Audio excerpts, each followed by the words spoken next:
If you're a police officer and you beat a man to death, but he dies in the hospital later, can you get away with it by saying that it was the hospital's fault?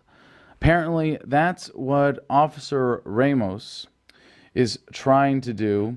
His lawyer is claiming that it was the medics at St. Jude Medical Center that treated Kelly Thomas, the 37-year-old homeless schizophrenic who was killed by police officers just last year.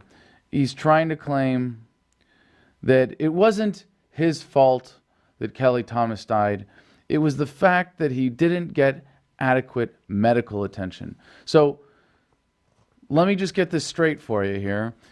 If I beat someone in such a way that it causes them to be about to die if they don't get medical attention, and then because the medical attention isn't there, then it's not my fault that they were killed. Right, okay. This is Officer Ramos of the Fullerton Police Department, and this is a case we covered when it happened last year on the TV show. And I'm really glad that we're able to do this follow-up now, thanks to Infowars.com. This happened in Fullerton, California, and they're just going to trial now. And it turns out that there is surveillance video camera footage of the attempt, or of the attack. The video begins with officers forcing an unlawful backpack search, a familiar tactic that is becoming a normality. Officer Ramos presents his request with the guise of wanting to get on with his day. Quote, "We just got to figure out your name so we can get out of here and go about our business. That's all." 3 minutes into the video, it's evident Ramos was just looking for an excuse to start a fight. Officer Ramos can be heard muttering obscenities to Thomas while putting on latex gloves. No, keep my fist. Yeah, what about him? There's this weird scene where the officer detains him and sits him down and says, "Now stick your feet out in front of you," as in extend your legs. "Now put your hands on your knees." And he has to lean back on this weird park bench to stick his feet out. And he's obviously confused. Put your hands on your fucking knees. Put your feet out in front of you. Well, which one is it, dude? Both. I can't do both. Well, you're gonna have to do it real quick.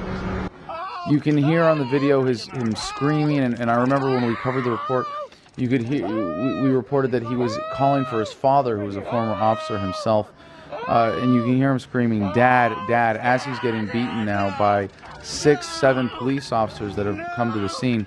There's a pool of blood on the ground from the beating. The officers that come, this is what really is sick about the police department here and the mentality of law enforcement in the United States. That when cops show up to respond to an altercation and it's a cop beating up a homeless man, trying to subdue him, and he does, to be fair, it does seem that he is forcibly resisting arrest, although at no point hostile towards the officers. But he says he's trying to get his hands behind his back, and there are, at this point, 3 or 4 officers already on top of him, and Officer Ramos is saying, "Get your hands behind your back, get your hands behind your back." And he says, okay, I'm sorry. And Kelly Thomas is apologizing over and over again, saying, I'm sorry. And there are 6 officers around him then while they're trying to get him handcuffed. And I can't tell from the video. It's impossible from the angle if they have him handcuffed or not at this point, but they're still beating him.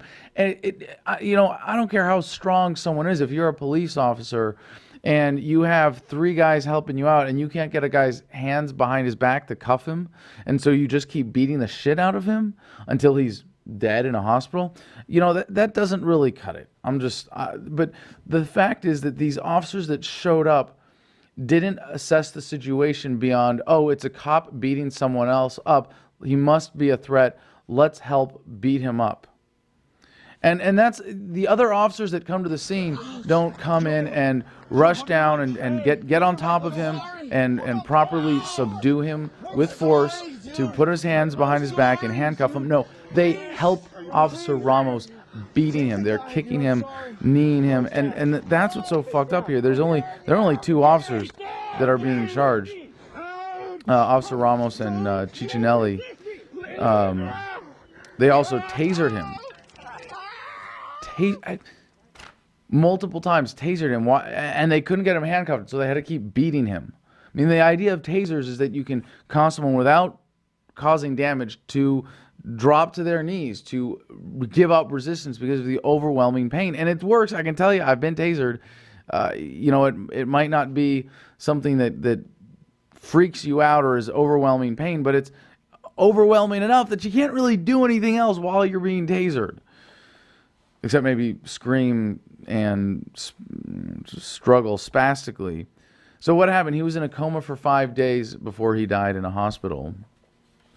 And I think it's important to call attention to this story and stories like this, because there is an increasing trend in police abusing their powers. And it happens at the cultural level. It's not just at the systemic level. It's not just because of the law, although that's the premise for it. The reason it happens is the culture, that it's considered acceptable, and police are generally not held accountable for their actions. So that's why I'm really glad that this case is going to trial, that this case is hopefully going to get some accountability for the officers involved. But the excuse, Ramos's lawyer is claiming it was the medics at St. Jude Medical Center that treated Thomas that were ultimately responsible for his death, right? It couldn't be that ordeal and that beating that we put him through that put him in the hospital in the first place. It was the hospital workers that caused his death. However, Dr. Michael Lakawa, a chief trauma surgeon at UCI, where Thomas was later transferred under questioning,